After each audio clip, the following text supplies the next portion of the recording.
नमस्कार। अब समाचार विस्तार से। प्रमुख राजनीतिक दलों ने देश की ताजा राजनीतिक स्थिति के बारे में आज अपना विचार विमर्श जारी रखा। इस बीच राष्ट्रपति श्री आर वेंकटरामन ने आज संवैधानिक विशेषज्ञों के साथ विचारों का और आदान प्रदान किया। उन्होंने भारत के मुख्य न्यायाधीश श्री रंगनाथ मिश्र के साथ भी विचार विमर्श किया। उधर अनेक राजनीतिक नेता आज नई दिल्ली में राष्ट्रपति से मिले और उन्हें अपने विचारों से अवगत कराया। विपक्ष के नेता भारतीय जनता पार्टी के श्री लाल कृष्ण आडवाणी अपने दल के अन्य वरिष्ठ नेता श्री अटल बिहारी वाजपेयी के साथ आज राष्ट्रपति से मिले। बाद में संवाददाताओं से बातचीत करते हुए श्री आडवाणी ने कहा कि घटनाक्रम शीघ्र मध्यावधि चुनावों की दिशा में बढ़ रहा है। श्री आडवाणी ने कहा कि महत्वपूर्ण ये नहीं है कि लोकसभा अभी भंग की जाती है या 1 महीने के बाद, महत्वपूर्ण ये है कि चुनाव मानसून से पहले कराए जाने चाहिए। श्री आडवाणी ने कहा कि हमने राष्ट्रपति को बता दिया है कि हम उन पर कोई शर्तें थोपने की कोशिश नहीं कर रहे हैं। राजनीतिक दल अपनी संवैधानिक जिम्मेदारियों के प्रति पूरी तरह वचनबद्ध है। भूतपूर्व प्रधानमंत्री श्री राजीव गांधी के निवास पर हरियाणा की खुफिया पुलिस के 2 कर्मचारी पाए जाने का मामला आज इतना तूल पकड़ गया कि कांग्रेस आई ने ये ऐलान कर दिया है कि उसके सांसद तब तक संसद की कार्रवाई में हिस्सा नहीं लेंगे जब तक कि उन व्यक्तियों के खिलाफ समुचित कार्रवाई नहीं की जाएगी जिन्होंने खुफिया तैनात किए हैं। विपक्ष भी इस सिलसिले में कल अपनी नीति तैयार करेगा। इस विषय को लेकर आज लोकसभा की बैठक 3 बार स्थगित हुई और निर्धारित समय से 3 घंटे पहले ही आज की कार्रवाई बंद हो गई। प्रधानमंत्री श्री चंद्रशेखर ने राज्यसभा में कहा कि वे इस मामले में विपक्षी नेताओं से विचार विमर्श करेंगे ताकि सच्चाई का पता लगाने के लिए संयुक्त संसदीय समिति बनाई जा सके। जनता दल एस की सरकार का समर्थन कर रही कांग्रेस आई ने दोनों सदनों से वॉकआउट किया और घोषणा की कि उसके सदस्य तब तक कार्रवाई में हिस्सा नहीं लेंगे जब तक कि दोषियों के विरुद्ध समुचित कार्रवाई नहीं हो जाती।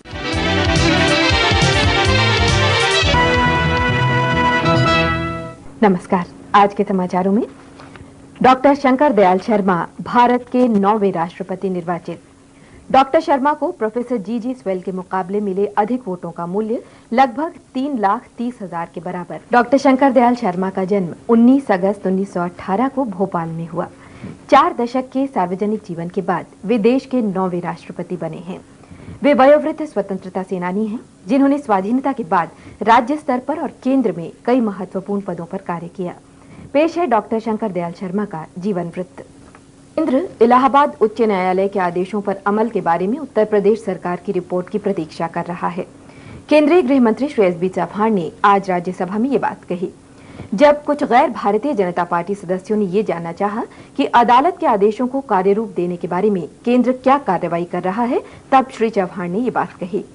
शून्यकाल के दौरान भी कांग्रेस आई के श्री एस आहलूवालिया और कुछ गैर भारतीय जनता पार्टी सदस्यों ने मामला उठाया। राष्ट्रीय एकता परिषद की 3री बैठक आज नई दिल्ली में हुई। ये राम जन्मभूमि बाबरी मस्जिद मुद्दे पर विचार विमर्श के लिए बुलाई गई। बैठक का उद्घाटन प्रधानमंत्री श्री पीवी नरसिम्हा राव ने किया। इसमें अनेक केंद्रीय नेताओं, विभिन्न राज्यों के मुख्यमंत्रियों, विभिन्न राजनीतिक दलों के नेताओं, सांसदों, धार्मिक संगठनों के प्रतिनिधियों, पत्रकारों तथा अन्य बुद्धिजीवियों ने हिस्सा लिया। बैठक में अनेक वक्ताओं ने अयोध्या मुद्दे पर अदालत के आदेशों का पालन सुनिश्चित करने की आवश्यकता पर जोर दिया। समझा जाता है कि कुछ नेताओं का कहना था कि अगर उत्तर प्रदेश सरकार परिषद की बात को अनसुनी करती है तो उसके खिलाफ केंद्र को कदम उठाना चाहिए।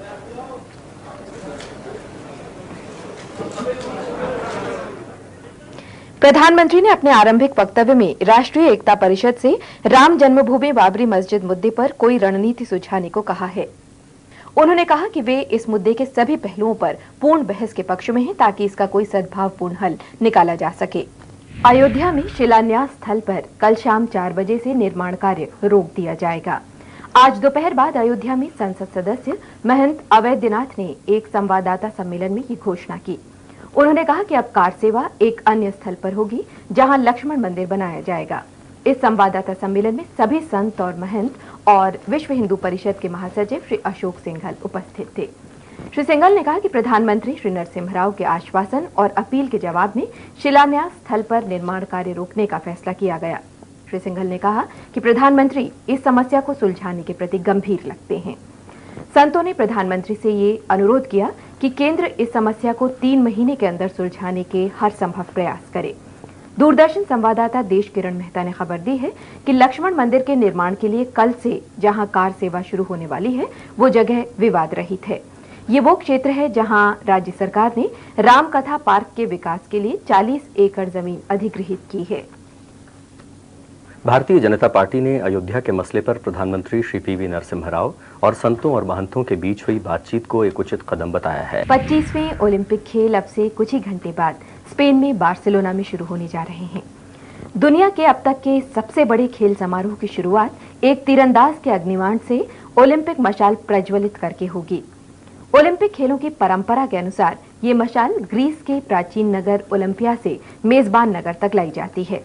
इस मशाल के बार्सिलोना में स्वागत के लिए करीब 5 लाख लोग कल नगर की सड़कों पर इकट्ठा हो गए थे। ओलंपिक मशाल को यात्रा के अंतिम चरण में समुद्री मार्ग से बार्सिलोना लाया गया। इस अवसर पर आतिशबाजी का शानदार प्रदर्शन किया गया।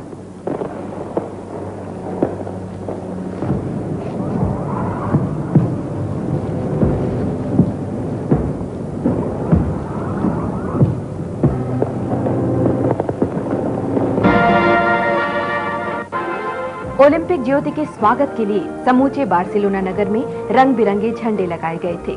ओलंपिक खेलों में शामिल होने वाले खिलाड़ियों के स्वागत के लिए बार्सिलोना में सभी इंतजाम पूरे हो गए हैं।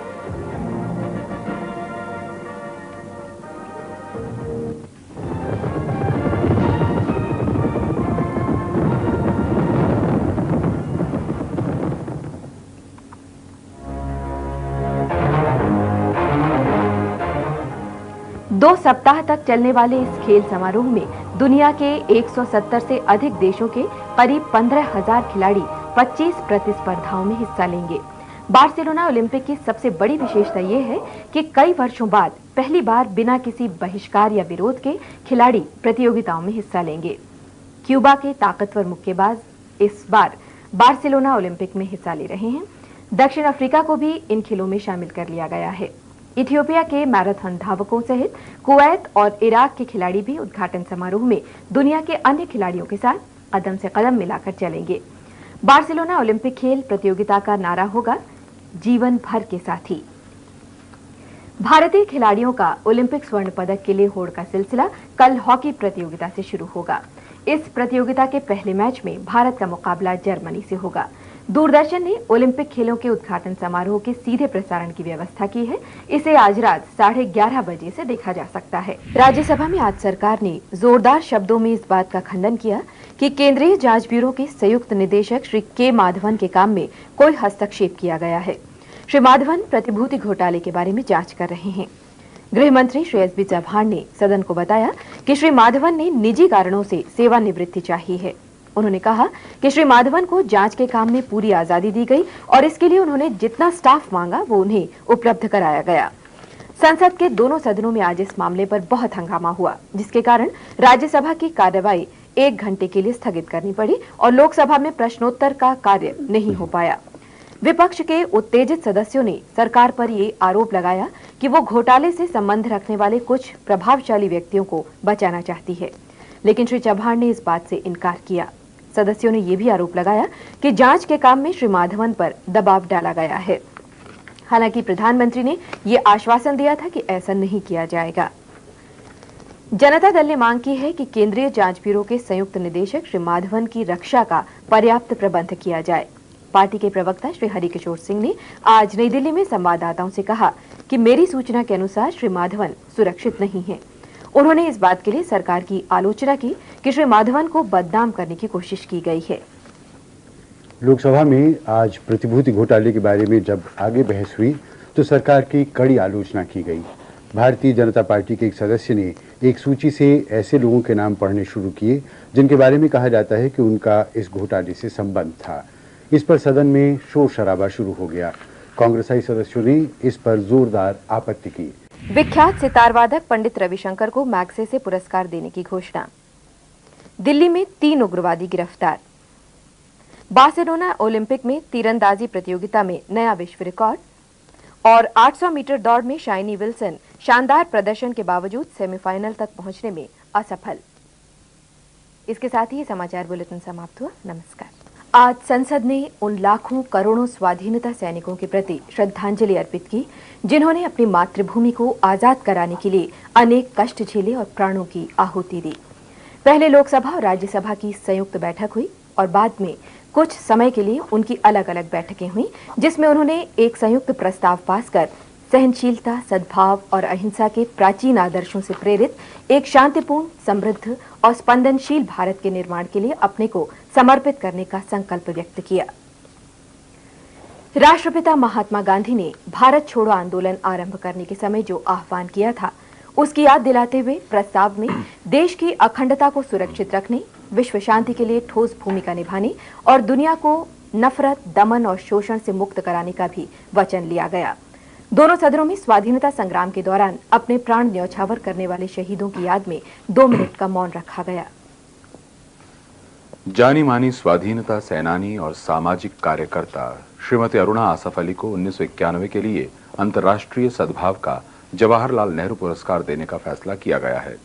ये घोषणा विदेश मंत्रालय के एक प्रवक्ता ने की। लोकसभा की आज की बैठक जनता दल के असंतुष्ट सदस्यों को अलग स्थान देने के प्रश्न पर राष्ट्रीय मोर्चे और वामपंथी दलों के गठबंधन द्वारा कोई कार्यवाही न होने देने पर स्थगित कर दी गई।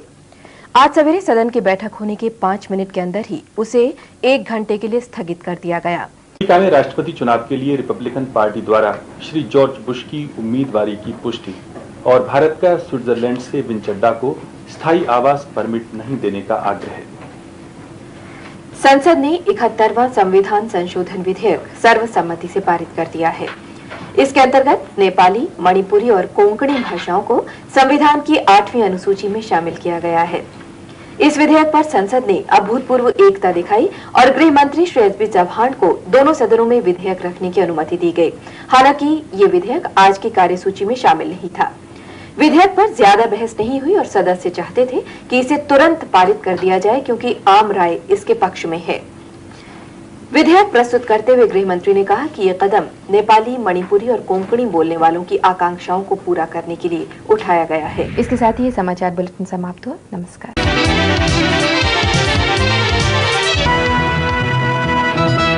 प्रधानमंत्री श्री पीवी नरसिम्हा राव ने आज जम्मू कश्मीर की स्थिति के बारे में वरिष्ठ नागरिकों, प्रशासनिक अधिकारियों, राजनयिकों और पत्रकारों से बातचीत की।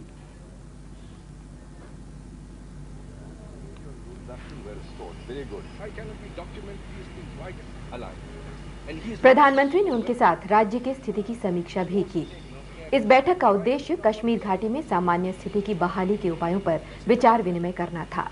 निर्वाचन आयोग ने आज 5 राज्यों और राष्ट्रीय राजधानी क्षेत्र दिल्ली में स्वतंत्र और निष्पक्ष विधानसभा चुनाव कराने के लिए कानून और व्यवस्था की स्थिति, केंद्रीय बलों की तैनाती और केंद्रीय प्रेक्षकों की नियुक्ति की समीक्षा की। बैठक की अध्यक्षता मुख्य निर्वाचन आयुक्त श्री टी.एन. शेषन ने की और इसमें 2 नवनियुक्त निर्वाचन आयुक्त डॉक्टर एम.एस. गिल और श्री जी.वी.जी. कृष्णमूर्ति शामिल हुए। उच्चतम न्यायालय के इस निर्देश के बाद ये बैठक हुई है कि पुलिस बलों की तैनाती और चुनाव ड्यूटी के लिए केंद्रीय प्रेक्षकों की संख्या के बारे में निर्वाचन आयोग और सरकार आपसी सलाह मशवरे द्वारा फैसला करें। बैठक में गृह मंत्रालय के वरिष्ठ अधिकारी और अर्धसैनिक बलों तथा संबद्ध राज्यों के अधिकारी भी शामिल थे। इस बीच दिल्ली और 5 राज्यों में अगले महीने होने वाले चुनाव की सरगर्मियां तेज हो गई हैं।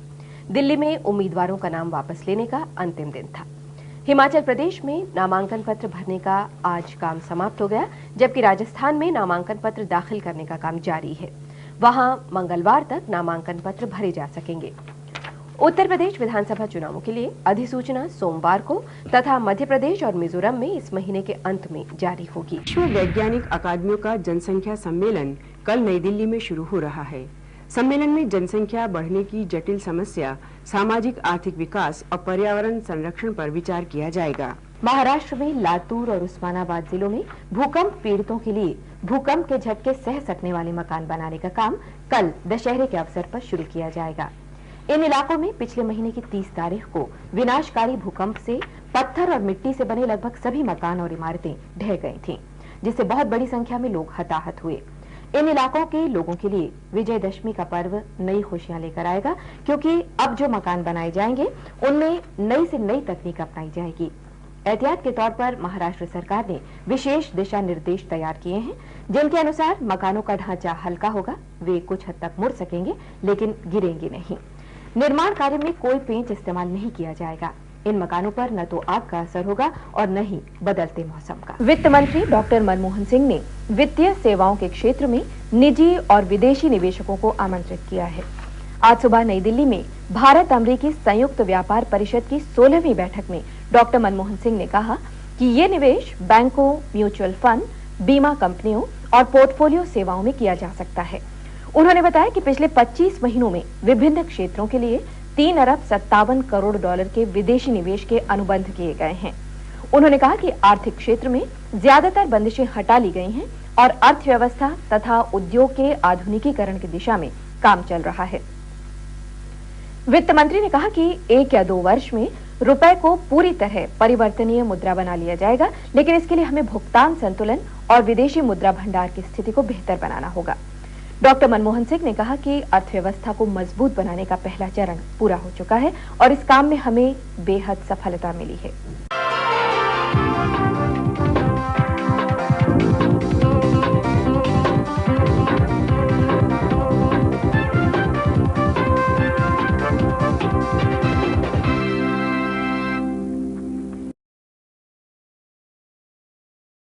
नमस्कार, इस बुलेटिन के मुख्य समाचार।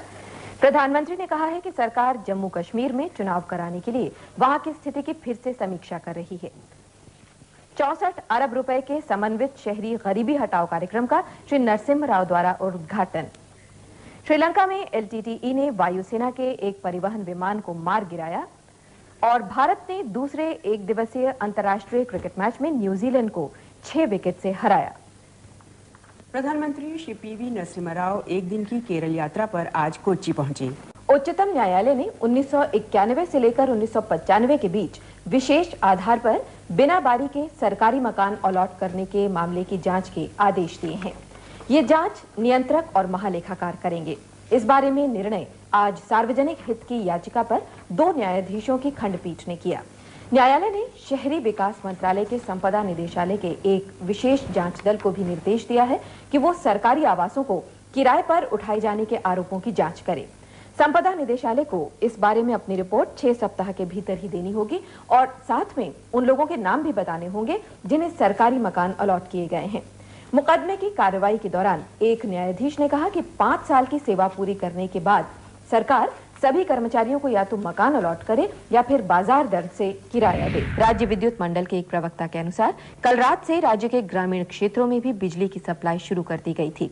शहरी क्षेत्रों में कल दोपहर बाद से ही बिजली मिलनी शुरू हो गई थी। प्रवक्ता ने बताया कि राज्य स्थित विद्युत संयंत्रों में उत्पादन शुरू करके स्थिति पर काबू पाया गया है। बांग्लादेश में आम चुनाव 18 जनवरी के स्थान पर 7 फरवरी को कराए जाने की घोषणा के बावजूद सरकार और विपक्षी दलों के बीच पिछले 21 महीनों से चले आ रहे राजनीतिक संकट का समाधान नहीं हो पाया है। बांग्लादेश में विपक्षी दल मांग कर रहे हैं कि प्रधानमंत्री बेगम खालिदा जिया चुनावों से पहले त्यागपत्र दें और चुनाव कराने के लिए काम चलाऊ सरकार बनाई जाए।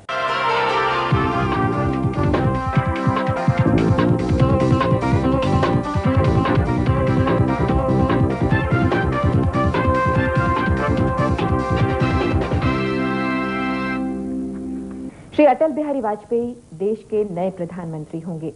71 वर्षीय श्री वाजपेयी को कल दोपहर 12 बजे राष्ट्रपति भवन में भारत के 11वें प्रधानमंत्री के रूप में शपथ दिलाई जाएगी। वे 11वीं लोकसभा में सबसे अधिक सीटें जीतने वाली भारतीय जनता पार्टी के संसदीय दल के नेता हैं। उनकी पार्टी पहली बार केंद्र में सरकार बना रही है। राष्ट्रपति डॉक्टर शंकर दयाल शर्मा ने आज दोपहर बाद श्री वाजपेयी सरकार गठित करने और इस महीने की 31 तारीख तक अपना बहुमत सिद्ध करने को कहा। हमारे संवाददाता रवि रामकृष्णा के अनुसार आज जैसे ही श्री वाजपेयी को सरकार गठित करने के लिए आमंत्रित किए जाने की खबर मिली, राजधानी दिल्ली में भारतीय जनता पार्टी मुख्यालय और श्री वाजपेयी के निवास पर जमा पार्टी कार्यकर्ताओं में खुशी की लहर दौड़ गई। इसके बाद पार्टी मुख्यालय में नेताओं के पहुंचने का सिलसिला शुरू हो गया। भारतीय जनता पार्टी के नेताओं को इस बात का पूरा यकीन है कि वे लोकसभा में पर्याप्त बहुमत जुटा लेंगे। भारतीय जनता पार्टी के संसदीय बोर्ड ने केंद्र में श्री अटल बिहारी वाजपेयी के नेतृत्व में सरकार बनाने के आमंत्रण को स्वीकार कर लिया है। बोर्ड ने श्री वाजपेयी के नेतृत्व में जन आकांक्षाओं को मूर्त रूप देने का भी संकल्प लिया। हमारे संवाददाता मयंक अग्रवाल के अनुसार संसदीय बोर्ड और पार्टी के केंद्रीय पदाधिकारियों की संयुक्त बैठक में आज इस बारे में एक प्रस्ताव पारित किया गया। प्रस्ताव में कहा गया है कि ये जनादेश परिवर्तन, बेहतर सरकार, विकेंद्रीकरण के लिए तथा भ्रष्टाचार के खिलाफ है। बाद में पत्रकारों को संबोधित करते हुए श्री वाजपेयी ने कहा कि वे निर्धारित समय में अपना बहुमत सिद्ध करने में सफल होंगे।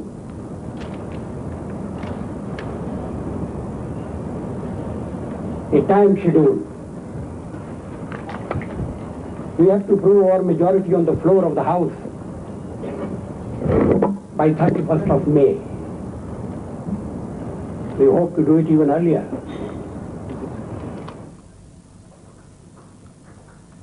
उन्होंने कहा कि जाति और धर्म के आधार पर कोई भेदभाव नहीं किया जाएगा।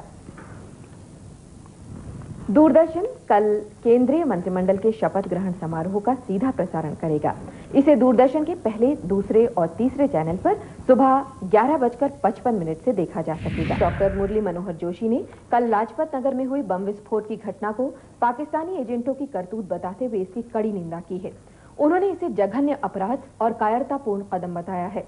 डॉक्टर जोशी ने आज नई दिल्ली में जारी एक बयान में कहा कि पाकिस्तान समर्थित तत्व कश्मीर में चुनाव प्रक्रिया में बाधा पहुंचाने के अपने प्रयासों में असफल होने के बाद अब भोले भाले लोगों को अपना निशाना बनाने लगे हैं। गृह मंत्री और गृह सचिव ने आज अलग अलग इस घटना की समीक्षा भी की। असम में कोकराझार और समीपवर्ती बोंगाईगांव जिलों में स्थिति कुल मिलाकर तनावपूर्ण तथा नियंत्रण में बताई गई है। इन दोनों जिलों में शांति बनाए रखने के लिए सेना नागरिक प्रशासन की मदद कर रही है। सेना राहत कार्यों में भी जुटी है। 2 लाख से भी ज्यादा बेघर लोगों ने शरणार्थी शिविरों में शरण ले रखी है। कश्मीर घाटी के अनंतनाग और बारामूला संसदीय क्षेत्रों में आतंकवादियों की धमकियों के बावजूद मतदाताओं ने आज बिना किसी भय के मताधिकार का प्रयोग किया। चुनाव आयोग के अनुसार बारामूला संसदीय क्षेत्र में 35 से 40% तक मतदान हुआ, जबकि अनंतनाग संसदीय क्षेत्र में ये 40 से 45% के बीच रहा। हमारे श्रीनगर संवाददाता बशीर मलिक के अनुसार दोपहर 2 बजे तक कुछ मतदान केंद्रों पर 60% से अधिक वोट डाले जा चुके थे। मतदान शांतिपूर्ण रहा। घाटी से हमारे संवाददाता बीएन बेताब ने खबर दी है कि ऑल पार्टी हुर्रियत कॉन्फ्रेंस और कुछ आतंकवादी संगठनों ने घाटी में मतदान के खिलाफ 5 दिन के बंद का आह्वान किया था। फिर भी लोगों में चुनाव के प्रति उत्साह में कोई कमी नहीं आई। संगमा लोकसभा के नए अध्यक्ष चुने गए हैं। उन्हें आज सवेरे लोकसभा में सभी दलों की ओर से सर्वसम्मति से अध्यक्ष चुना गया। संयुक्त मोर्चा और कांग्रेस के सदस्यों ने उनके पक्ष में 13 प्रस्ताव रखे। अस्थायी अध्यक्ष श्री इंद्रजीत गुप्त ने ध्वनिमत से उनके सर्वसम्मति से चुने जाने की घोषणा की। 48 वर्षीय श्री संगमा देश के संसदीय इतिहास में सबसे कम आयु के अध्यक्ष चुने गए हैं। उत्तरी भारत में तेज गर्मी पड़ रही है और इससे जानवर भी पीड़ित हैं। पटना चिड़ियाघर के बाघ गर्मी और उमस से परेशान हैं। पिछले 10 सालों से उनकी देखभाल करने वाले श्री राम प्यारे इन बाघों को गर्मी से बचाने के लिए सभी उपाय कर रहे हैं। वो उन्हें पिंजड़े के बाहर निकालकर घुमाने के लिए भी ले जाते हैं। इंग्लैंड के शहर मैनचेस्टर में आज सवेरे एक कार बम विस्फोट हुआ, जिससे काफी नुकसान हुआ और कम से कम 100 लोग घायल हो गए। इसके पीछे आयरिश रिपब्लिकन आर्मी का हाथ होने का संदेह है। पुलिस ने बताया कि उसे टेलीफोन पर सूचना मिली थी कि कार में बम लगाया गया है। जिस समय बम जांच दस्ता कार में बम की जांच कर रहा था, उस समय इसमें अचानक विस्फोट हो गया। टेलीफोन पर चेतावनी मिलने के बाद एक शॉपिंग सेंटर को खाली करा दिया गया और लोगों को वहां से हटा दिया गया। इसके बावजूद कई लोग बुरी तरह घायल हो गए। विस्फोट की आवाज कई मील दूर तक सुनाई दी और चारों तरफ काले धुएं का गुबार छा गया। पुलिस के अनुसार टेलीफोन पर चेतावनी के समय जिस शब्द का इस्तेमाल किया गया, उससे पता चलता है कि ये बम आयरिश रिपब्लिकन आर्मी द्वारा लगाया गया था। मनुष्य के आवास के बारे में संयुक्त राष्ट्र के सम्मेलन में ग्रामीण क्षेत्रों में जीने की स्थिति में सुधार और लोगों के आवास के लिए और अधिक धन जुटाने का आह्वान किया गया है। तुर्की में इस्तांबुल में आयोजित ये शिखर सम्मेलन आज समाप्त हो गया। सम्मेलन में स्वीकृत घोषणा पत्र में कहा गया है कि ग्रामीण क्षेत्रों में रोजगार के अवसर बढ़ाए जाने चाहिए। सम्मेलन में भारत की ये राय मान ली गई कि ग्रामीण क्षेत्रों से शहरों में लोगों के स्थानांतरित होने में कमी लाने के प्रयास होने चाहिए। 14 सूत्री घोषणा पत्र में विश्व भर में लोगों के जीवन स्तर में सुधार के लिए राष्ट्रीय और अंतर्राष्ट्रीय स्तर पर सहयोग का भी आह्वान किया गया। श्री सोमनाथ चैटर्जी और समाजवादी पार्टी के श्री मुलायम सिंह यादव ने प्रस्ताव के पक्ष में अपने विचार रखे। दूसरी ओर अकाली दल के श्री सुरजीत सिंह बरनाला ने प्रस्ताव के विरोध में अपनी बात रखी। लोकसभा अध्यक्ष श्री पीए संगमा ने आज सदन की अवधि 1 घंटा और बढ़ाने की घोषणा की। श्री हेगड़े को पार्टी से निकाले जाने पर प्रतिक्रिया व्यक्त करते हुए कर्नाटका के उच्च शिक्षा मंत्री श्री सोमशेखरन ने बेंगलुरु में दूरदर्शन को बताया कि ये फैसला दुर्भाग्यपूर्ण है। नमस्कार, आज के समाचारों में केंद्रीय जांच ब्यूरो द्वारा यूरिया कांड में पूर्व प्रधानमंत्री श्री नरसिम्हा राव के पुत्र श्री प्रभाकर राव से पूछताछ। कर्नाटका के मुख्यमंत्री श्री जेएच पटेल जनता दल से श्री रामकृष्ण हेगड़े के निष्कासन से उत्पन्न स्थिति के समाधान के प्रति आशावान। कांग्रेस हाईकमान का पार्टी की राज्य इकाइयों को कामकाज में स्वायत्तता देने का फैसला। बांग्लादेश में नई सरकार के गठन की सरगर्मियां जारी और दक्षिण भारत के कई राज्यों में तेज वर्षा से जनजीवन प्रभावित। रेल मंत्री श्री रामविलास पासवान ने कहा है कि पूर्वोत्तर क्षेत्र में रेलों के विकास को प्राथमिकता दी जाएगी।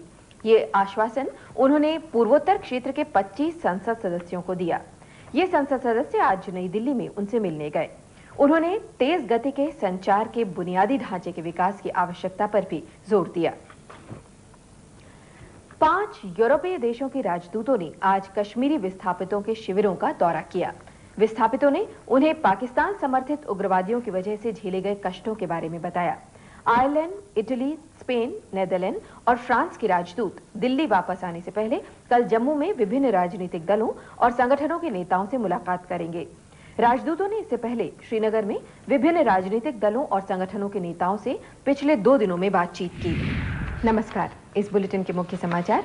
देश से गरीबी दूर करने के काम को सर्वोच्च प्राथमिकता दिए जाने की प्रधानमंत्री की घोषणा। राष्ट्र के नाम अपने संदेश में श्री देवेगौड़ा का आर्थिक विकास को तेज करने और औद्योगिक विकास दर को 12% बनाए रखने पर जोर। इंदिरा कांग्रेस तिवारी की तमिलनाडु शाखा का भारतीय राष्ट्रीय कांग्रेस में शामिल होने का फैसला।